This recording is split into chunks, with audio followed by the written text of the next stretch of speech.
منخته چې کې خانه دا منخته منختی وی پیغمبر مبارک وی مکه مخکې نه صدقه کوي او خیرات کوي الله سره جوړې مکوي چې خدای کدا کار دی کنه زه به دونه خیر شي معنا مې ومانه نظر کله زوی دې جوړ کړه به ګډه لاله مونږ خلک دا منخته کوو کنه کوو دا مکوي حضور پاک وی چې خدای سم مقرر کړو مکه کېږي خدای منخته په وجه دې بخیل نه خدای او شی رو بس اسې نه ورکې نو دا بخیل دی نو منخته کې نو شی ته رو باسي منخته مکه منخته په شریعت کې خنه دي او کله اوکلا به خامخا پوره کې نو که مصیبت راغی نو اسه خیرات وکا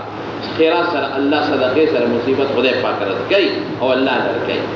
صدقه او که خیرات وکا خدای سره جوړ مکه او که خدای دا زوی دې نه جوړ کول زه بیا کړه لاله خدای زوی دې نه جوړ کول دا غواب او چې کله منښتو کې کنه چې کار وشي بیا خدای سره هم دوکې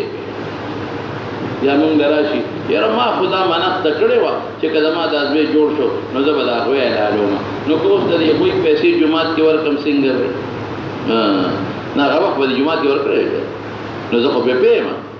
ما ته استاد جي وایي چې دا د غوی دا پیسې جومات کې ورکړه د جومات کې به نو غوی په 2 لک روپۍ خرڅېږي او 60,000 روپۍ 10,000 جومات کې ورکړه جوړه ما ته خو ستاسو فطرت معلوم دی د خدای شان دی دیگ با پخوما بیا سوئی یار ما خود دیگ ویلو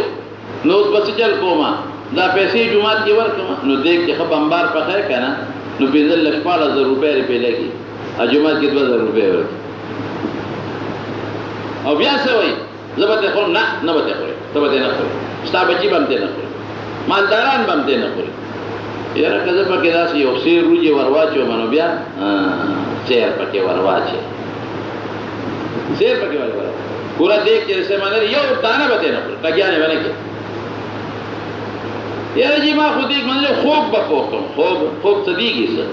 खूब बोले पके तो मजबूत वो हा पके वाचा फिर चना उसका पके वाचा कि बउरफ के कम देख पके गुनाह का देखो जब हम नखरे शुरू को चल वाल खुदा सारा कर नो मना पिचिम के द चापनुम बके द अल्लाह पर कदे वे द पीर बाबा